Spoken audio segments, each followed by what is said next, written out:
विजयपुर पहुंचे मंत्री जमीर अहमद का बड़ा बयान। वक़्फ़ की संपत्ति 12 लाख एकड़ नहीं बल्कि 34,000 एकड़ है। ये किसी की बाप की संपत्ति नहीं है कि इसे गरीबों को दे दूं। विजयपुर में पत्रकारों से बात करते हुए मंत्री जमीर अहमद ने कहा कि विजयपुर नगर के शासक बसवनगौड़ा पाटिल एतनाल पर निशाना साधते हुए उन्होंने ये बयान दिया और कहा कि वक़्फ़ की संपत्ति 12 लाख एकड़ नहीं बल्कि 34,000 एकड़ है। यह विधायक एतनाल के पिता की संपत्ति नहीं है। अगर हमारे पिता की संपत्ति गरीबों को दे देने के लिए होती तो हम उसे किसी को भी बांट सकते थे। ये किसी की बाप की संपत्ति नहीं है बल्कि वक्फ बोर्ड की संपत्ति है कहते हुए और साथ ही उन्होंने ये भी कहा कि हमारे मुख्यमंत्री स्वयं कह चुके हैं कि गारंटी योजनाओं को राजनीतिक लाभ के लिए नहीं दी गई है। जब हमारी सरकार आई तो हमने गरीबों को मदद के लिए गारंटी योजनाएं दी। उन्होंने कहा कि गारंटी योजनाओं को किसी की भी कारण से रोकने का सवाल ही नहीं उठता है।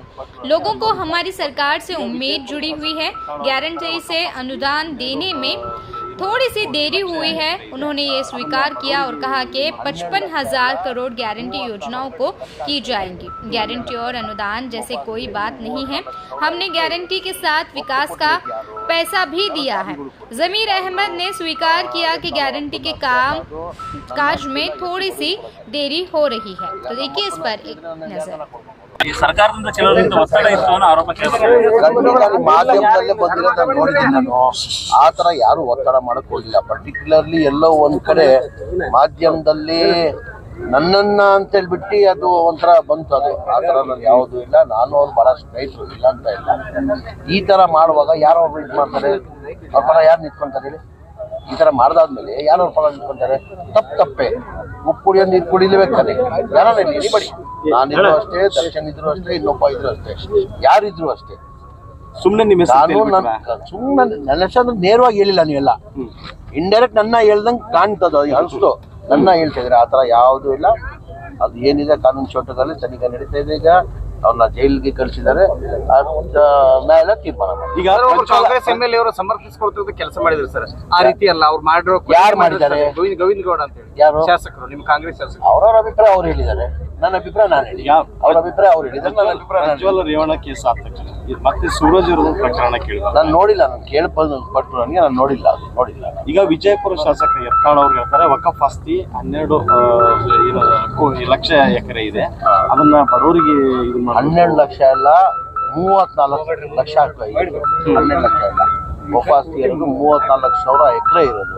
ವಕ್ಫ್ ಕೊಟ್ಟಿರೋದು ಯಾರು ದಾನಿಗಳು ಕೊಟ್ಟಿರೋದು. ಯಾರು ಯತ್ನಾಳ್ ಅವ್ರ ಅಪ್ಪನ ಆಸ್ತಿ ಅಲ್ಲ, ಅದು ನನ್ನ ಆಸ್ತಿ ಇಲ್ಲ. ಎತ್ತಿ ಬಡವರು ಕೊಡೋಕೆ ಆಗುತ್ತೆ. ಈಗ ನಮ್ಮ ಅಪ್ಪನ ಆಸ್ತಿ ಇದ್ರೆ ನಾನು ಯಾರಿಗಾನ ಕೊಡ್ಕೊಬೋದು. ಯತ್ನಾಳ್ ಅವ್ರ ಅಪ್ಪನ ಆಸ್ತಿ ಇದ್ರೆ ಅವ್ರು ಯಾರಿಗಾನ ಕೊಡ್ಬೋದು. ಇದು ಯಾರೋ ದಾನಿಗಳು ಇದು ವಕ್ಫ್ ಮಾಡಿ ಮುಸಲ್ಮಾನ್ ಸಮಾಜಿಗೆ ಒಳ್ಳೇದಾಗಲಿ ಅಂತ ದಾನ ಮಾಡಿರೋದು. ಆ ದಾನ ಮಾಡಿರೋ ಹಿನ್ನೆಲೆಯಲ್ಲಿ ಅವ್ರ ಒಂದು ಉದ್ದೇಶ ಇರ್ತದೆ. ಅವ್ರು ಯಾವುದೋ ಹಿನ್ನೆಲೆಯಲ್ಲಿ ದಾನ ಮಾಡುವಾಗೂ ಪರ್ಟಿಕ್ಯುಲರ್ಲಿ ಇಂಥನ್ನೇ ಯೂಸ್ ಮಾಡ್ಬೇಕಂತ.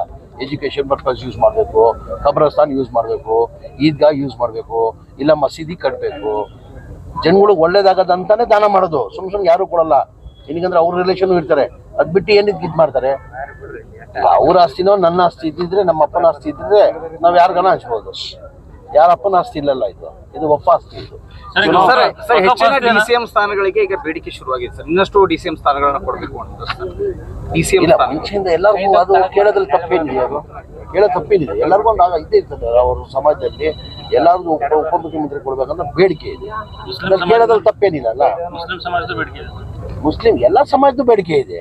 ಮುಸ್ಲಿಂ ಸಮಾಜಕ್ಕೂ ಇದೆ, ಲಿಂಗಾಯತ್ ಸಮಾಜಕ್ಕೂ ಇದೆ, ಒಕ್ಕಲಿಗರ ಸಮಾಜದಲ್ಲಿ ನಮ್ಮ DK ಶಿವಕುಮಾರ್ ಸಾಹೇಬರು ಆಗಿದ್ದಾರೆ, SC ಸಮಾಜಕ್ಕೂ ಇದೆ. ಎಲ್ಲ ಸಮಾಜ ಕೇಳ್ತಾವೆ. ಕೇಳೋದು ತಪ್ಪೇನಿದೆ. ಮುಂದೆ ನಮ್ಮ ಪಕ್ಷ ಏನು ಹೈಕಮಾಂಡ್ ಪಕ್ಷ. ನಾವು ಬೇಡಿಕೆ ಕೇಳೋದ್ರಲ್ಲಿ ತಪ್ಪೇನಿಲ್ಲ. ಕೊಡೋರು ಯಾರು? ಹೈಕಮಾಂಡ್.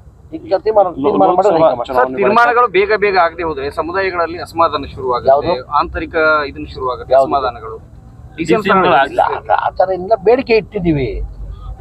ಕೆಲಸ ಮಾಡ್ತಾರೆ. ವಿರೋಧ ಪಕ್ಷವ್ರು ಏನ್ ಹೇಳ್ತಾರೆ, ಗ್ಯಾರಂಟಿ ಯೋಜನೆಗಳಿಂದಾಗಿ ಅಭಿವೃದ್ಧಿ ಕೆಲಸ ಆಗ್ತಾ ಇಲ್ಲ.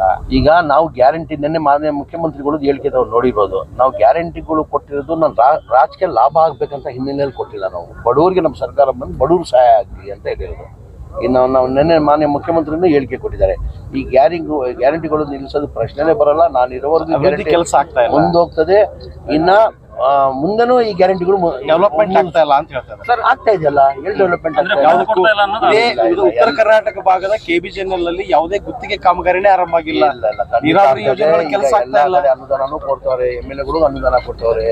ಈಗ ಬೆಂಗಳೂರು ಸಿಟಿಯಲ್ಲಿ ನನಗೆ ನಮ್ಮ ಸರ್ಕಾರ ಬಂದಾದ್ಮೇಲೆ 130 ಕೋಟಿ ಅನುದಾನ ತಗೊಂಡಿದ್ದೀನಿ ನನ್ನ ಕ್ಷೇತ್ರದಲ್ಲೇ, ಚಾಮರಾಜಪೇಟೆ ಕ್ಷೇತ್ರದಲ್ಲೇ.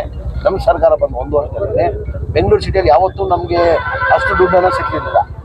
ಈ ಬಾರಿ ನಮ್ಮ ಸರ್ಕಾರ ಬಂದ ಆದ್ಮೇಲೆ ಮಾನ್ಯ ಸಿದ್ದರಾಮಯ್ಯ ಮುಖ್ಯಮಂತ್ರಿ ಆದ್ಮೇಲೆ, ಉಪಮುಖ್ಯಮಂತ್ರಿ DK ಶಿವಕುಮಾರ್ ಆದ್ಮೇಲೆ ಉಸ್ತುವಾರಿ DK ಶಿವಕುಮಾರ್ ಅವರು 130 ಕೋಟಿ ಕೊಟ್ಟಿದ್ದಾರೆ.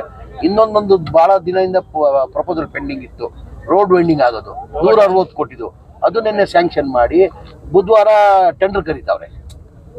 ಎಲ್ಲಿ ನಿಂತಿದೆ ಕೆಲ್ಸಗಳು ಅದಾಗ ನಡೀತಾ ಇದೆ. ಅಂದ್ರೆ ಈ ಸರ್ ಈಗ ನಿಮ್ಮದೇ ಹಿರಿಯ ಶಾಸಕರು ಅಪ್ಪಾಜಿ ನಾಡಗೌಡ ಆಗಿರ್ಬೋದು, ಇಂಡಿ ಶಾಸಕರಾಗಿರ್ಬೋದು, ಇವರು ಅಸಮಾಧಾನ ಹೊರಗ್ತಾ ಇದೆ ಸರ್, ಅಭಿವೃದ್ಧಿಗೆ ಹಣ ಸಿಗ್ತಿಲ್ಲ. ನಿರೀಕ್ಷೆ ಜಾಸ್ತಿ, ನಿರೀಕ್ಷೆ ಇಲ್ಲ ಅಂತ ಇಲ್ಲ, ಜನ ನಿರೀಕ್ಷೆ ಬಯಸ್ತಾವ್ರೆ. ನಮ್ಮ ಸರ್ಕಾರದಲ್ಲಿ ಒಳ್ಳೆಯ ಅಭಿವೃದ್ಧಿ ಕೆಲಸ ಆಗ್ತದ ನಿರೀಕ್ಷೆ ಇದೆ.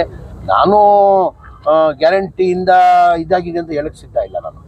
ಹೌದು, ಈಗ ಈ 5 ಗ್ಯಾರಂಟಿಗೆ ಕನಿಷ್ಠ 55,000 ಕೋಟಿ ಬೇಕಾಗ್ತದೆ. ಅದ್ರಲ್ಲಿ ಸ್ವಲ್ಪ ಅನುದಾನ ಕೊಡೋಕ್ಕೆ ಸ್ವಲ್ಪ ಇದಾಗ್ತದೆ, ಇಲ್ಲ ಅಂತ ಇಲ್ಲ. ಅಂದ್ರೆ ಗ್ಯಾರಂಟಿ ಕೊಟ್ಟಿದ್ದೀವಿ, ಅಭಿವೃದ್ಧಿ ಕೆಲಸ ಮಾಡೋಕೆ ಅನುದಾನ ಕೊಡ್ತಾ ಇಲ್ಲ ಅಂತ ಆತರ ಇಲ್ಲ. ನೀವೇನ್ ಹೇಳ್ತೀರಿ? ಕೊಡ್ತಾ ಇದ್ದಾರೆ, ಗ್ಯಾರಂಟಿಗಳ ಜೊತೆ ಅಭಿವೃದ್ಧಿನೂ ಮಾಡ್ತೀವಿ ಅಂತ ಮಾಡ್ತಾ ಇದಾರಲ್ಲ, ಮಾಡ್ಕೊಂಡು ಬಂದಿದೀವಿಲ್ಲ, ಮಾಡ್ಕೊಂಡು